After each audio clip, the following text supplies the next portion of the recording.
Today we are going to talk about indefinite pronouns. So when do we use indefinite pronouns? When we want to refer to people. So what does it mean? When we do not know or do not want to mention who we are referring to, then we use indefinite pronouns. In positive statements, we use someone or somebody. For example, somebody should book their air tickets now. In negative statements, we use no one or nobody or none. For example, nobody is able to give us directions to the shopping mall. None of us know where we are. We are lost. So let's talk about more about how we use none. We often use none with of plus noun or pronoun. We can use either a singular or a plural verb with it. So for example, none of us likes or like this film. None of these tourists eat or are excited. We use a singular verb with none of plus noun or pronoun in formal British English. So for example, none of the students is interested. So in this example, we use is instead of are because in British English, we use singular verb. Example 2. None of us will attend the meeting tomorrow. Example 3. None of the guests had any complaints. So in these two examples, we can see that they are followed by different tenses.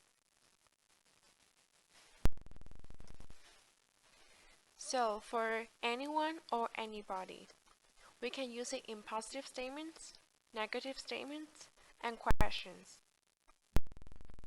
So let's look at some examples. For positive statements, anyone can learn how to make Chinese dumplings. It's very simple. And in negative statements, for example, this museum doesn't accept anyone without a ticket. And for questions, I will go to France next month. Do you know anybody who can show me around? But there's one thing that we need to remember. We use the third person singular form of a verb with someone, somebody, anyone, anybody, and no one, nobody. Let's look at some examples. Do you know anybody who loves swimming? And do you know anybody who loves swimming? So which one is the correct answer? The first one, because we just talked about we have to use third person singular. So the second one is wrong. Let's do some exercise. So here are some sentences. You need to fill in the blanks by writing the correct indefinite pronouns. For example, somebody, nobody, none. And there will be a timer on the right hand corner. You will have 2 minutes to finish the task.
So, time's up.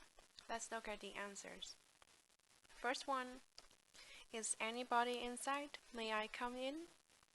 Second one, I saw somebody watering the plants, but I don't know who he is.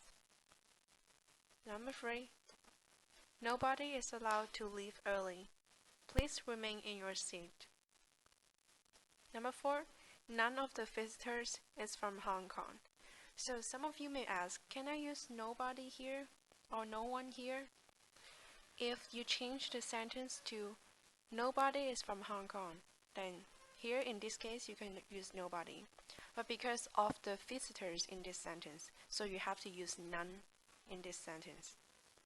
So number 5, there will be nobody at home tonight. Remember to bring your keys. So again, if you want to use none, then the sentence will be none of us will be at home tonight. Remember to bring your keys. But in this sentence, since there's no of in the sentence, so you have to use nobody. Let's have a short review. When do we use the indefinite pronouns? Someone or somebody, anyone or anybody, no one or nobody, and none. When we want to refer to people. And when we refer to people, we do not know or do not want to mention who we are referring to.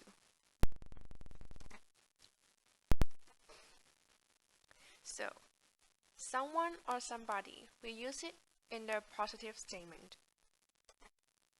Anyone or anybody. We can use it in positive statements, negative statements, and questions. For nobody, we use it in negative statements. For none, we use it in negative statements. Let's have more exercise.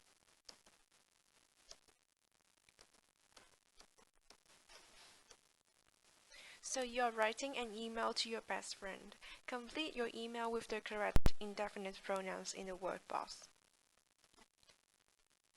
So on the right hand side, you can see anything, none, nothing, something. So you need to fill in the blanks by using the words given. You will have 3 minutes to finish this task.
Time's up. Let's look at the answers. Dear Pam, hi, how are you? I'm still in the UK at the moment. I'm having a lot of fun. On our first day here, we went sightseeing. I saw the famous London Bridge and Big Ben. I wanted to buy something as a souvenir. So in this sentence, it's a positive statement.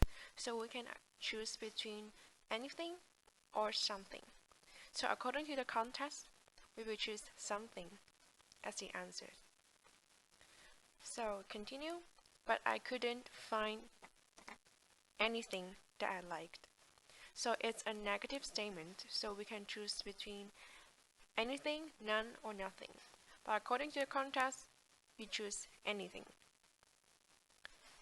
My British pen friend said people can get anything they want from the souvenir stands.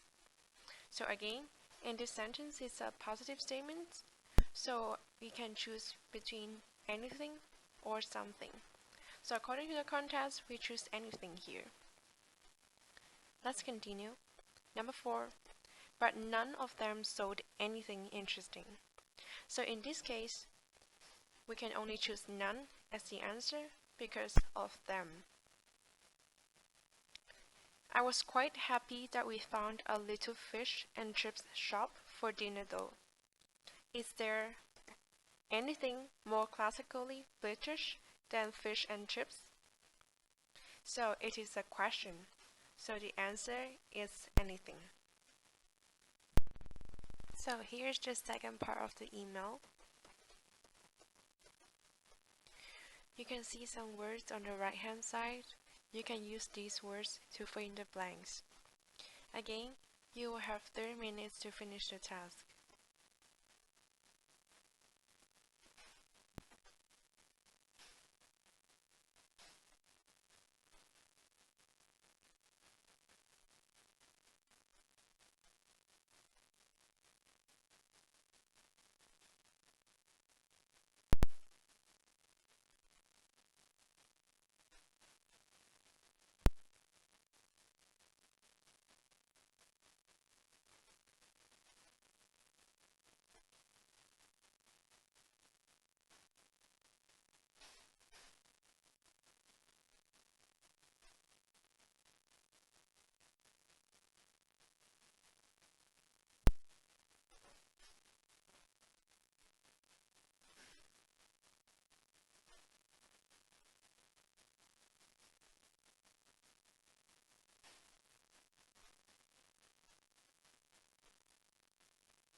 So time's up. Let's look at the answers.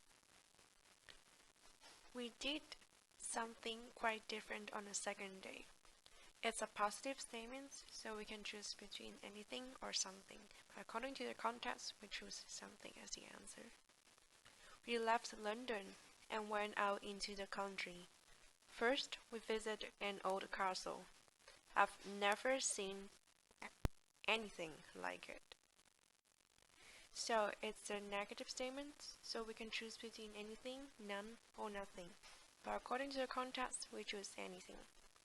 The stone walls looked huge and felt very cold somehow. After visiting the castle, we went to see something really unique. So again, it's a positive statement, so we choose between anything or something. So in here, we choose something. Let's continue. We went to a place called Stonehenge. This is the place where you can see giant stones in a circle on the ground. There is certainly nothing like it in Hong Kong. It was really creepy in a strange way. As I stood near the stones, I almost felt like something was crawling up my neck. So here in the last sentence, it's a positive statement, so we choose between anything or something. And here we choose something. So it's the third part of the email. Again, you will have 3 minutes to finish the task.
Time's up. Let's look at the answers. The next day, we actually visited Chinatown in London. Although I like British food, There's nothing better than getting a taste of home when you are bored. So in this case, according to the context, we choose nothing. The dim sum was excellent, but something was different about it. So it's a positive sentence, so we choose between anything and something, but according to the context, we choose something. It wasn't quite the same as in Hong Kong. Today we are traveling to Scotland to continue our holiday there. I want to buy you something while I'm there. Is there anything in particular you would like? So, for the first part, I want to buy you something. It's a positive statement, so we choose between anything and something. But according to the context, we choose something. Is there anything in particular you would like? So it's a question, so the answer is anything. Don't forget to do the homework. It's the end of the class. Thank you, everyone.